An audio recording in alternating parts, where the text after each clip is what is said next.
തിരഞ്ഞെടുപ്പ് പ്രചാരണം മലയോരത്ത് ഊർജിതമായി തുടങ്ങി. കാസർഗോഡ് മണ്ഡലം UDF സ്ഥാനാർത്ഥി രാജ്മോഹൻ ഉണ്ണിത്താന്റെ പ്രചാരണാർത്ഥം വിവിധയിടങ്ങളിൽ പൊതുയോഗങ്ങൾ സംഘടിപ്പിച്ചു. പ്രമുഖ കോൺഗ്രസ് നേതാവ് ചാണ്ടി ഉമ്മൻ ചിറ്റാരിക്കാലിൽ പൊതുയോഗത്തിൽ പ്രസംഗിച്ചു. കണ്ണൂർ, കാസർഗോഡ് ജില്ലയിലെ UDF യോഗങ്ങളിൽ ചാണ്ടി ഉമ്മൻ പ്രചാരണം നടത്തി. ആഭരണ നിർമ്മാണ വിപണന രംഗത്ത് പത്തരമാറ്റിന്റെ മഹിമയും പാരമ്പര്യത്തിന്റെയും വിശ്വസ്തയുടെ പര്യായം. Anoop gold, main road, Cherupuzha. കലർപ്പില്ലാത്ത പൊന്നിന്റെ പരിശുദ്ധി. HUID ആഭരണങ്ങൾ ഏറ്റവും കുറഞ്ഞ പണിക്കൂലിയിൽ ആഭരണ വൈവിധ്യങ്ങളുടെ പുതിയ showroom. Anoop gold, main road, Cherupuzha.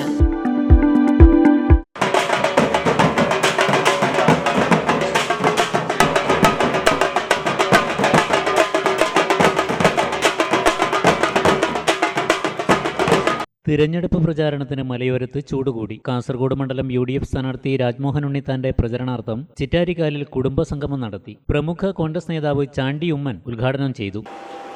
നമ്മളെ സംബന്ധിച്ച് ഈ തെരഞ്ഞെടുപ്പ് നമ്മുടെ സ്ഥാനാർത്ഥി രാജ്മോഹൻ ഉണ്ണിത്താൻ ഇവിടെ വരുവാനുള്ള കാരണം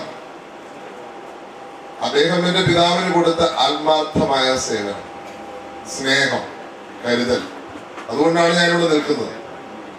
നമുക്ക് സ്നേഹവും പ്രകടന പരതയായിട്ട് വേണം ചെയ്യാം. രാഷ്ട്രീയത്തിൽ എനിക്കെന്തെങ്കിലും നേട്ടം ഉണ്ടാകാൻ ഞാനൊരു ഷോ കാണിച്ച് എനിക്ക് സ്നേഹം കാണിക്കാം. നിങ്ങളത് പറയുകയും നിങ്ങളുടെ കൂടെ നിൽക്കാതിരിക്കുകയും ചെയ്യാം. അങ്ങനെ ഒരാളല്ല രാജ്മോഹൻ ഉണ്ണിത്താൻ. അദ്ദേഹം പറഞ്ഞ കാര്യം പറഞ്ഞ പോലെ ചെയ്തിട്ടുണ്ട്. എന്റെ പിതാവ് ഏറ്റവും ബുദ്ധിമുട്ടേറിയ അവസരമായിരുന്നു സോളാർ ഉണ്ടായിരുന്ന സമയം, സോളാർ ആക്രമണം നടന്ന സമയം.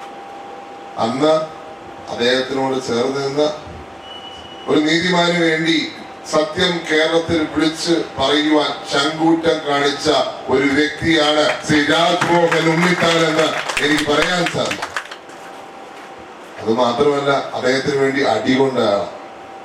അദ്ദേഹത്തിന് വേണ്ടി സ്വന്തം രക്തം ചിന്തിയ ആളാണ്. ഇവിടെ ചിലർ അദ്ദേഹത്തിന്റെ രക്തം ചിന്തിയെങ്കിൽ ശ്രീ രാജ്മോഹൻ ഉണ്ണിത്താൻ എന്റെ പിതാവിന് വേണ്ടി രക്തം ചിന്തിയാണ്. ഇപ്പോൾ പ്രകടന പരതയില്ലാതെ രാഷ്ട്രീയക്കാരന്റെ ഒരു എന്താ പറയാ എല്ലാ സത്യസന്ധമായിട്ടുള്ള ഒരു പ്രവർത്തനം ഒരാളിൽ കാണാൻ സാധിക്കുമെങ്കിൽ രാജ്മോഹൻ ഉണ്ണിത്താൻ. യോഗത്തിൽ ജോർജ് കരിമഠം അധ്യക്ഷത വഹിച്ചു. മാമുനി വിജയൻ, ടോമി പ്ലാച്ചേരി, KK രാജേന്ദ്രൻ, നജീബ്, ജോസ് കുത്തിയതോട്ടിൽ, ജോമോൻ ജോസ്, ജിജോ P ജോസഫ്, ഗോപാലകൃഷ്ണൻ, മാത്യു പടിഞ്ഞാറൽ, ഡൊമിനിക് കൊയ്ത്തുരുത്തൽ എന്നിവർ സംസാരിച്ചു. രാജ്മോഹൻ ഉണ്ണിത്താന്റെ വിജയത്തിനായി ഒറ്റക്കെട്ടായി പ്രവർത്തിക്കാനും ഇടതുപക്ഷത്തിന്റെ ആരോപണങ്ങളെ അർഹിക്കുന്ന അവജ്ഞയോടെ തള്ളിക്കളയാനും ചാണ്ടി ഉമ്മൻ ആഹ്വാനം ചെയ്തു.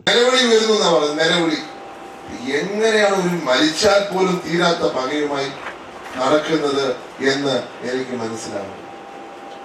ഇങ്ങനെ ഒരു പാർട്ടിക്ക് സാധിക്കും? 54 വർഷക്കാലം പക തീരാത്ത പക, ആ പകയുമായി ഇന്നും നടക്കുക. അതുകൊണ്ടൊന്നും സർക്കാരിന്റെ പരാജയം മറച്ചു വെക്കാൻ സാധിക്കുമോ?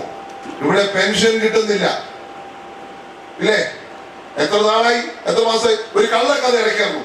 18 മാസം ഉമ്മൻചാണ്ടി സർക്കാർ പെൻഷൻ കൊടുത്തില്ല. അവസാനം നിയമസഭയിൽ ചോദ്യം വന്നു, കൊടുത്തിട്ടില്ല എങ്കിൽ നിയമപരമായി അല്ലെങ്കിൽ രേഖാമൂലം ഉത്തരം തരൂ. അങ്ങനെ ഇല്ല എന്ന് നിയമപരമായി രേഖാമൂലം 18 മാസം കൊടുക്കാത്ത ഒരു സാഹചര്യം കേരളത്തിലില്ല എന്ന് നിയമസഭാ രേഖകളിൽ ധനകാര്യ വകുപ്പ് മന്ത്രി പറഞ്ഞൊരു രേഖയുണ്ട്. അപ്പോൾ തങ്ങൾക്ക് കൊടുക്കാൻ പറ്റാത്തത്, കഴിഞ്ഞ 7 മാസക്കാലം കൊടുക്കാൻ പറ്റാത്തതിന്റെ എന്താ പറയുക ഇരുട്ടടയ്ക്കാൻ വേണ്ടി 4 ഏക്കർ 35 സെന്റ് സ്ഥലം വിൽപ്പനയ്ക്ക്. കണ്ണൂർ ജില്ലയിലെ ആലക്കോട് പഞ്ചായത്തിൽ ആലക്കോട് ചെറുപുഴ റോഡരികിൽ കല്ലങ്കോടാണ് സ്ഥലം. നിലവിൽ തെങ്ങ്, കമുക്, കുരുമുളക്, പ്ലാവ്, മാവ് എന്നിവയാണ് ഉള്ളത്. ഒരിക്കലും പറ്റാത്ത കുളവും തോടുമുണ്ട്. സ്കൂൾ, ബാങ്ക്, ആരാധനാലയങ്ങൾ, ആശുപത്രി തുടങ്ങിയ സൗകര്യങ്ങൾ ഏറ്റവും അടുത്ത് ലഭ്യമാണ്.